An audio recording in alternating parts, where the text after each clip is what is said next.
विधानसभा चुनाव में मतदान की तिथि आ रही है और नामांकन की प्रक्रिया प्रथम चरण में समाप्त हुई और इस प्रथम चरण में जो 43 सीटों के लिए मतदान होना है और वहां पर भारतीय जनता पार्टी की ओर से जो उम्मीदवारों की घोषणा की गई है, उसके बाद से कई नेता जो टिकट के लाइन में थे वे नाराज चल रहे थे और इसके बाद से उन्होंने भी अपना नामांकन सीटें से कर दी जहां पर भाजपा के प्रत्याशी घोषित किए। इसके बाद से भाजपा के जो वरिष्ठ नेता हैं वह मान मनोबल की दौड़ कर रहे हैं और जो भी भाजपा के कार्यकर्ता अपने ही उम्मीदवारों के खिलाफ चुनाव मैदान में हैं, उनको लेकर के एक रणनीति बनाई गई है और वरिष्ठ नेताओं के द्वारा जो है उनको समझाया जा रहा है। और इसी क्रम में कांके विधानसभा क्षेत्र से जहां पर कमलेश राम जो भारतीय जनता पार्टी के अनुसूचित जाति के नेता थे, उनके द्वारा भी नामांकन किया गया। उनको टिकट नहीं मिलने के कारण वो नाराज चल रहे थे और इस बीच असम के मुख्यमंत्री और राज्य के चुनाव सह प्रभारी हेमंत बिस्वा शर्मा उनके घर पहुंचे और उनको जो है समझाया गया।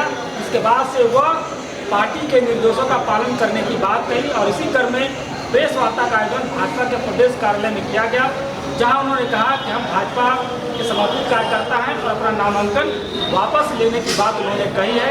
आगे क्या कुछ प्रेस वार्ता में हुआ है और नेता क्या कुछ कर रहे हैं, देखें। तो धन्यवाद देता हूँ। बहुत सारे पत्रकार साथी हैं, मैं सबको पहचानता हूँ और सभी को आए हुए हैं। आप लोग का भी आशीर्वाद और हमेशा जब मुलाकात होती है तो मार्गदर्शन बड़े भाइयों का मिलता है। आज हम जोर से ही बोलते हैं लेकिन दूर हो गया था माइक का जरूरत नहीं था। आज आप सबको मालूम है कि झारखंड में विधानसभा चुनाव होने जा रही है और पिछले दिनों सब कार्यकर्ताओं का इच्छा रहता है कि विधानसभा चुनाव जब आए तो चुनाव लड़ें। इसके लिए तैयारी भी लोग करते हैं और मुझे भी एक कार्यकर्ता होने के नाते चुनाव लड़ने का भाव मेरे में भी है और था। आप सबको मालूम है कि किसी कारणवश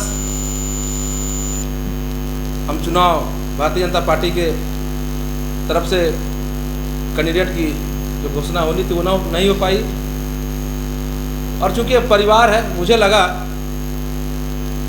चूंकि जनता के बीच थे तो मुझे लगा कि चुनाव लड़ना चाहिए और चुनाव लड़ने के लिए निर्दलीय प्रत्याशी के रूप में पर्चा भी खरीदा।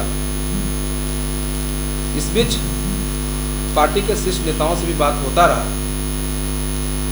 और जब समय नज़दीक आया तो मैं नॉमिनेशन भी कर दिया। नॉमिनेशन करने के बाद देश के बड़े नेता, असम राज्य के मुख्यमंत्री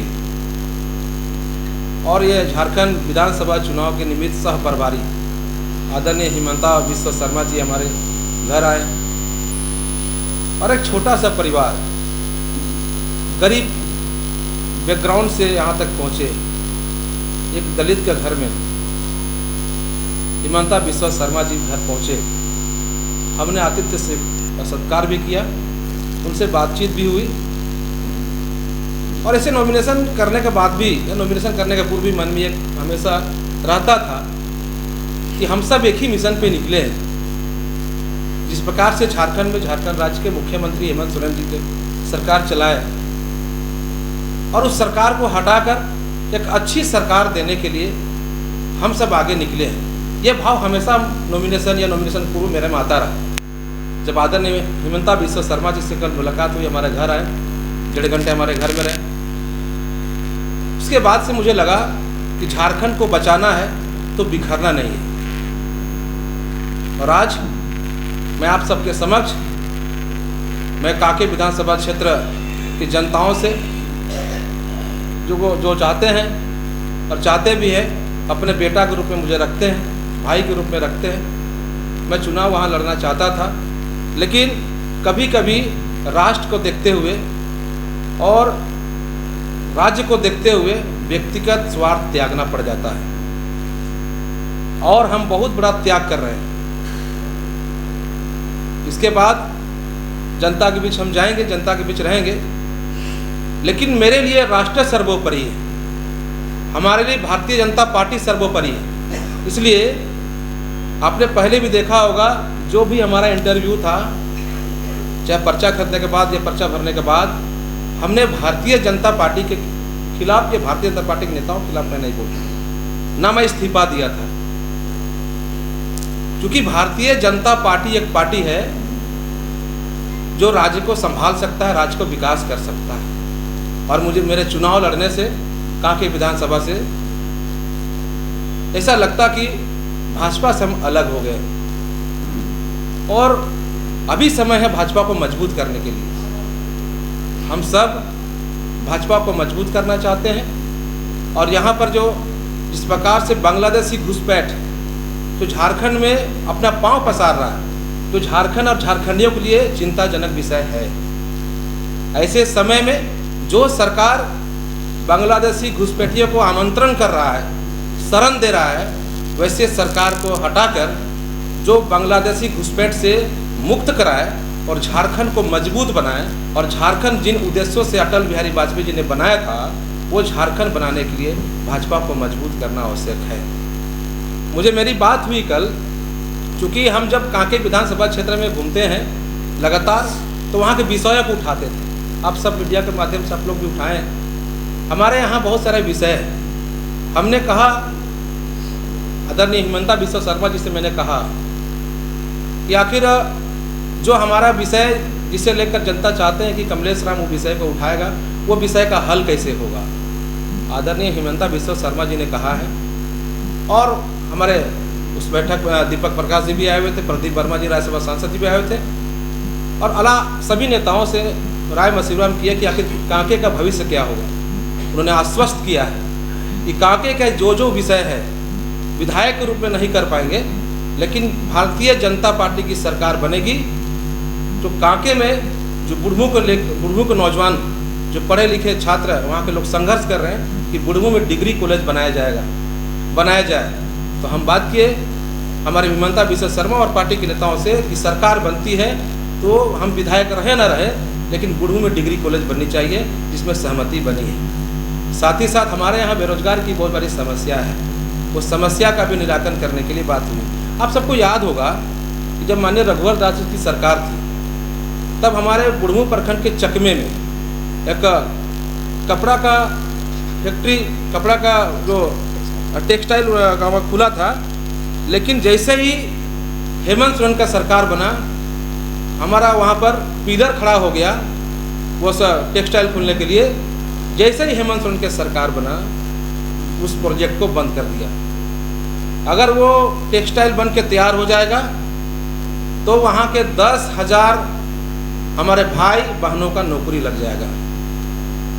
हमारा गुस्सा इस बात का है कि अगर ये 5 वर्षों जो भी हेमंत सोरेन की सरकार यहाँ पर है, ये 5 वर्ष अगर वो टेक्सटाइल जो बन रहा था उसको अगर नहीं रोकते तो आज 10,000 हमारे विधानसभा क्षेत्र के भाई और बहन नौकरी करते। विषय ये कि आने वाला समय में भारतीय जनता पार्टी की सरकार, एनडीए की सरकार बनेगी तो चकमे के जो टेक्सटाइल जो वहाँ पर बंद पड़ा है वह हम लोग सरकार के माध्यम से उसको करने का काम करेंगे। हमारे यहाँ बहुत बड़ा विषय है क्योंकि किसान का क्षेत्र है, सारे विषयों पर हम लोग कल बात किए, 1.5 घंटा हमारी बात हुई कि ये विषय है, मुझे इस विषय के लिए ही आगे कर दिया गया। जनता को ये विषय में निराकरण चाहिए।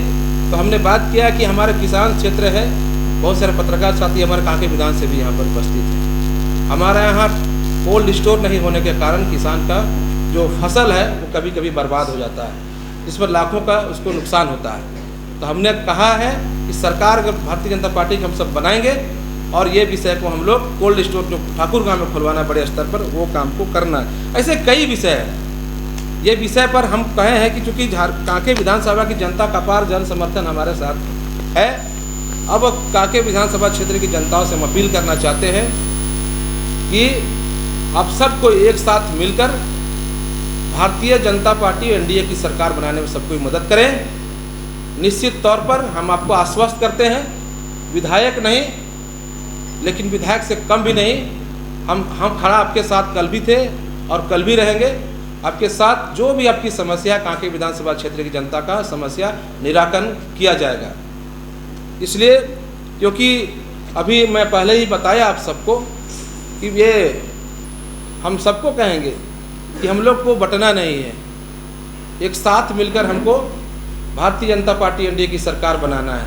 हम कभी कभी अखबार पढ़ते हैं, वीडियो देखते हैं, मन विचलित हो जाता है। कुछ दिन पहले, कल या परसों, हमने देखा जामताड़ा के विधायक इरफान अंसारी जी, जो मंत्री भी है, हमारे एक आदिवासी महिला, झारखंड आंदोलनकारी स्वर्गीय दुर्गा सोरेन के पत्नी को उन्हें किस प्रकार के शब्द का प्रयोग करके एक आदिवासी समाज के बेटी को अपमान करने का काम किया।